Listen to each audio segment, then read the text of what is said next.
this video, I'll be talking about picture books. You can usually identify a picture book right away just by looking at the physical qualities of the book. Picture books are always going to be much bigger than a paperback novel, and they're often larger than most other children's formats too.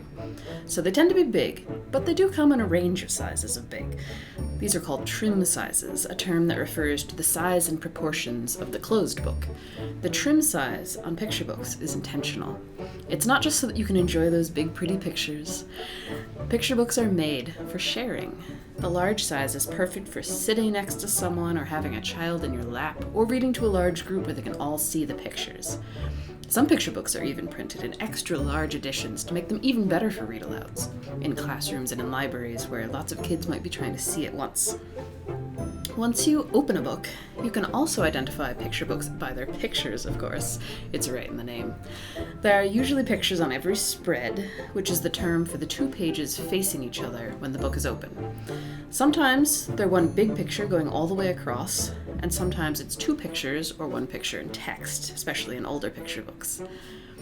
Fun fact, you're going to find that almost all picture books published in the last several decades are exactly 32 pages, and that's 16 spreads across. The combination of this format's big trim size and abundance of pictures is also intentional. Picture books are designed with pre-literate people in mind. That is to say, they're designed to give full bookish experiences to young people who can't read yet. The words in many picture books are not actually for beginners. Instead, they're intended for an experienced reader to read aloud. They're usually written in such a way that they sound nice when read aloud, either because they have a beat and a rhythm, or because they have a lot of sound effects built in, a lot of onomatopoeia, or because they're beautiful and poetic, depending upon the author. The words are chosen based on how they sound together, not whether a new reader would be able to figure them out.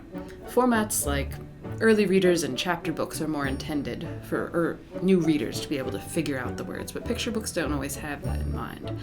Picture books are much more about that shared reading with an experienced partner and experiencing and comprehending the content together.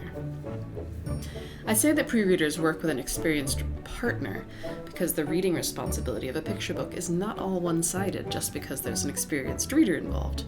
The pictures in picture books are there for the child to read alongside the words. Kids develop visual literacy before they know how to read words, and this can be fostered and trained through picture books. Children can be encouraged to notice those tiny details in the pictures and interpret them. When they're reading alongside an adult who is used to paying more attention to words, which we usually are by the time we're adults, children are sometimes even better at examining the pictures for details than the adults are and can find things that the adults haven't quite noticed yet. Some picture books really take advantage of this and will tell a whole second story in the pictures.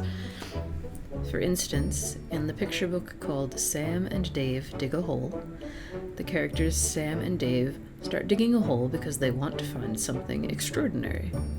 The words describe that they keep digging and trying new things and not finding anything extraordinary, but if you look at the pictures, they constantly show them missing extraordinary things by changing direction or switching up their tactics at just the wrong moment, and if you look closely, the dog seems to notice when they miss these extraordinary things, but the words never mention these things that they're missing. It is only in the pictures. In cases when pictures contradict the words, children get to perform the complex task of combining the pictures they're seeing with the words they're hearing and making meaning all together. Take, for instance, this spread from Olivia Saves the Circus, in which Olivia makes pancakes for her brothers, and then the words say, "This is a big help to her mother." However, on that same page, the pictures show a giant stack of dishes, a big mess all over the counters, things on the floor, and Olivia just leaving. And so the reader can infer that maybe this is not going to be such a big help to her mother, and in that tension between the words and the pictures lies the humor of this page. And this is how picture books can be really complicated and inspire great thinking about the story and meaning before kids can actually read the words. They can start practicing those comprehension practices. So picture books as a format, as I said, are all about sharing, but That's not to say that someone can't enjoy them alone, of course. Many kids like to peruse the pictures on their own, and the design of the format doesn't revolve around solitary use, but it works with only minor difficulty. For most kids, it's kind of hard to hold a picture book, for instance, because it's so big when open, so they have to, lay it on a surface to read it, so they can work around it even if it's not designed for that purpose. In addition, there are actually a lot of picture books that don't have words at all. Wordless picture books, as they're called, are particularly good for those solo picture book experiences where the child can flip through the pictures, because a pre-literate reader who's been developing those visual literacy skills can grasp that story without even needing that expert reader's help. Wordless picture books are actually fun for read-alouds too anyway, believe it or not.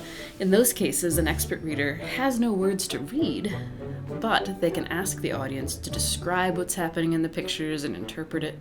And in those types of read-alouds, the expert reader is more like a guide, helping the pre-literate audience interpret what they're seeing and develop inferences about what the sequence of pictures means in total. As usual, there's exceptions where people experiment with style and format, like the book with no pictures. There are also some hybridized examples of formats that include picture book qualities, like picture books that are full of comic book style illustrations. These are interesting because comic books are almost the complete opposite style of picture books in that they're kind of hard to read aloud as opposed to picture books being intended for that. Now, if you've ever tried to read a comic book aloud, it's kind of hard to designate who's saying what, because when you're reading a speech bubble, it doesn't have the dialogue tags like he said, she said, they said, and so on, to help a listener parse what they're hearing. So when I read books like that aloud, picture books that have comic book speech bubbles, I often end up pointing to the speech bubbles as I read to indicate whose dialogue I'm reading at a given point. You could also incorporate specific voices for different characters, and that might also help your listener hear which dialogue you're reading. So some books, like this one, are actually kind of better for solitary reading, and this whole series is in fact designed so that the words in the speech bubbles aren't very advanced, which mixes in some early reader qualities. So you can see how this is a really hybrid example of different formats and the way they're designed. So, recognizing the format of a picture book gives you some big hints about what kind of reading situation that book was designed for. It's always a good idea to read through the book, though, to make sure that the author and illustrator weren't breaking the mold in ways that you might need to plan for when reading or recommending that book to children.